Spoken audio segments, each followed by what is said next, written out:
Berarti intinya orang yang kerjaannya sering mengkafir-kafirkan orang itu berarti tidak memiliki ilmu rasa sama sekali. Sama sekali dengan kita tuh mempunyai tidak rumangsa bisa nanging bisa ngrumangsani. Ya, maka kita itu akhirnya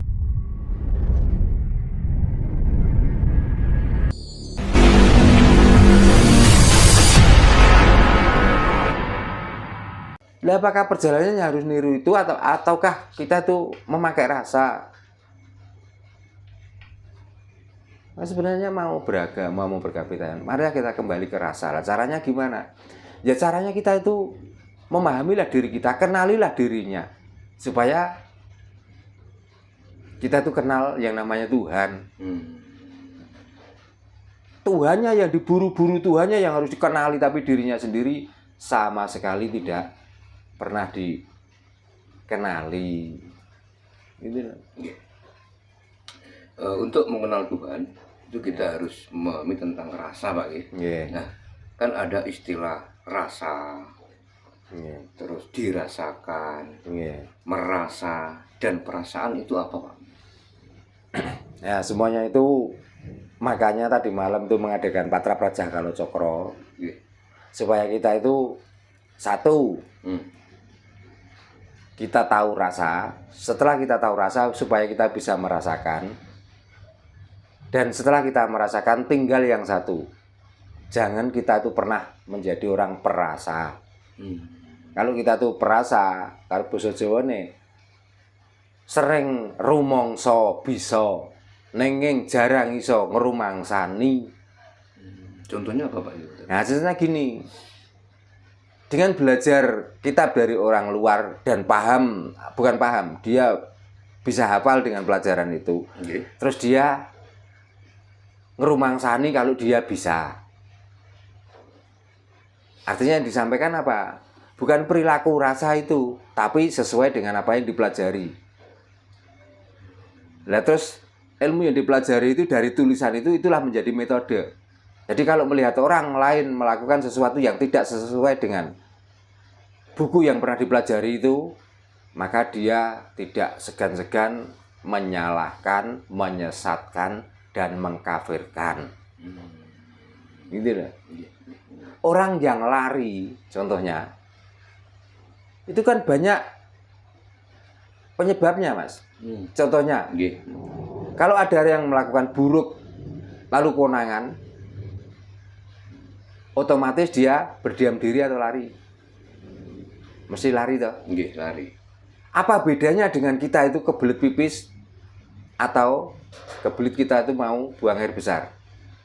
Kebelet loh ya masalahnya. Kalau kepengen saja mungkin masih bisa ditahan. Tapi kalau sudah kebelet, tidak bisa ditahan, Pak. Bisa ditahan. Lah kalau kita menghukumi orang yang lari itu semuanya buruk,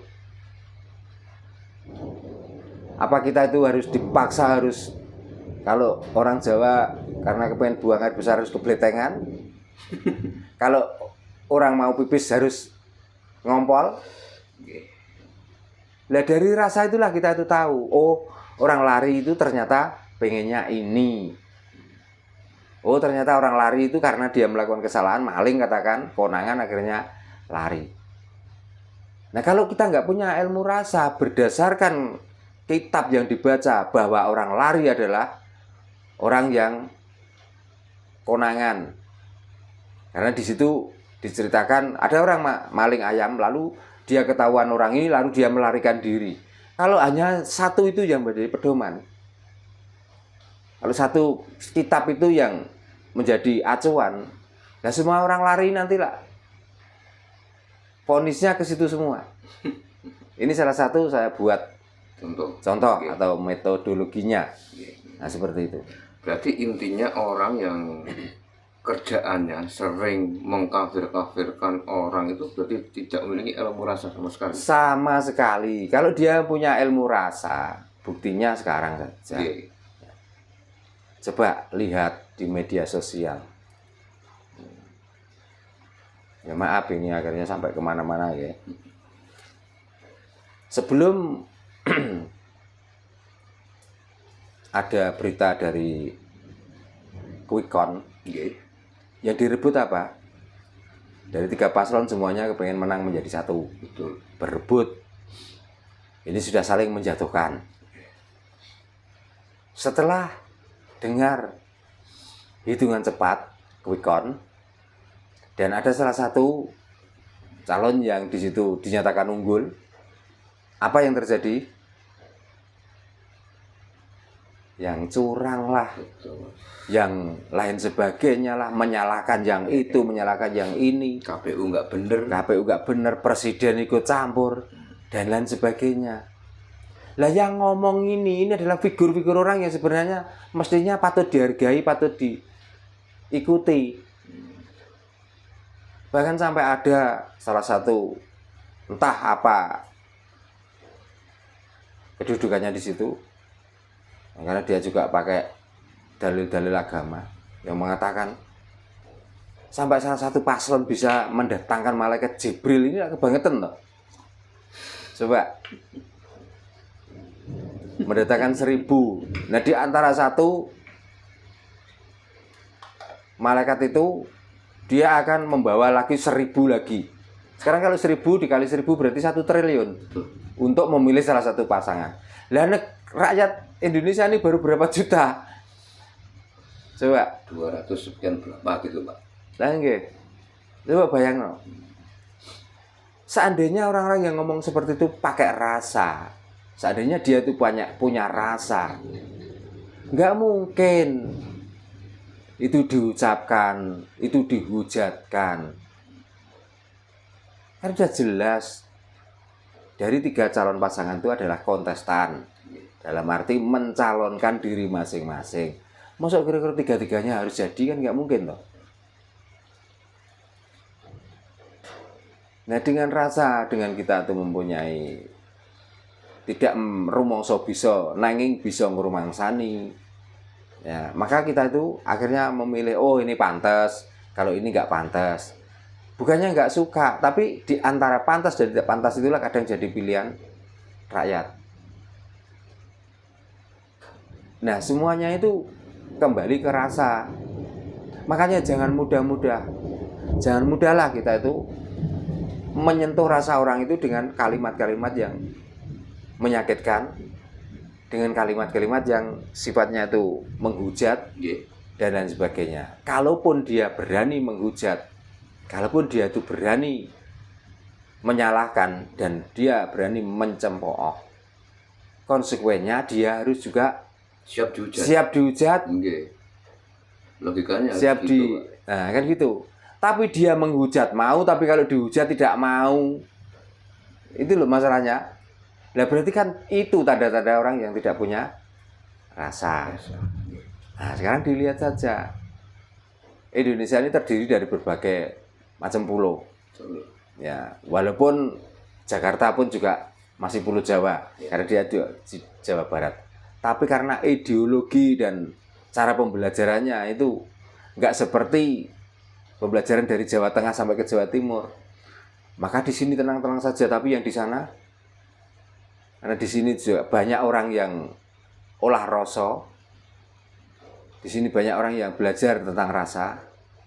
Yang di sana itu belajar tentang buku catatan. Coba di sini tenang-tenang saja. Tapi kalau di sana, ini sudah berlalu berapa minggu ini? Hampir 2 minggu ya setelah pemilu. Iya Pak, 2 minggu. Di sini nggak ada apa-apa, tenang-tenang saja. Tapi kalau di sana masih banyak yang mengatakan, bahkan tadi malam ada tamu dari Jakarta. Oh Jakarta masih panas Pak, begini dan begitu, dan pengkotak-kotakan orang itu masih berlaku kalau di sana. Kalau di sini kan enggak. Contohnya tadi malam dari beberapa macam kalangan tuh yang datang, dari yang peminum, dari yang alim. Dalam arti alim itu sebenarnya orang berilmu, tapi kalau orang Jawa alim itu artinya pendiam. Ya. Ada yang kelihatannya orang bodoh, ada yang kelihatannya orang pintar. Tapi kalau sudah membaur dengan pakai rasa, di saat alunan musik dipukul dengan gamelan itu dan Waranggono sudah melantunkan syair-syairnya, titik pandangan kita mengarah kemana? Kan mengarah pada sumber suara itu semua. Nggih. Terus dari pemukul gamelan antara saron dan demung, Nggih. demung dan kendang-kendang dan bonang-bonang dengan penerus dengan gambang-gambang dengan genter-genter dengan serentem.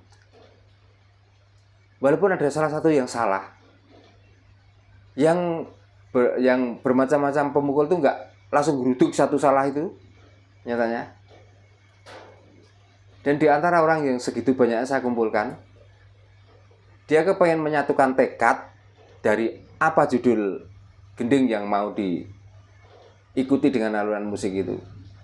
Maksudnya sampai pada akhir atau pungkasannya gending, supaya kita berkumpul. Gong artinya tahu kegunungan yang ngurip. Jadi yang namanya nikmat, namanya enak, namanya berkumpul dengan satu tujuan akan tercapai dengan indah. Dan setelah nyampe pada pukulan terakhir gong, dengan indahnya para penabuh semuanya tertunduk. Dan tidak ada yang di situ pemarah, nggak ada yang ngomel-ngomel, semuanya tersenyum dan merasa bahagia. Itulah hebatnya orang Jawa, Pak. Nah, itulah hebatnya orang Jawa.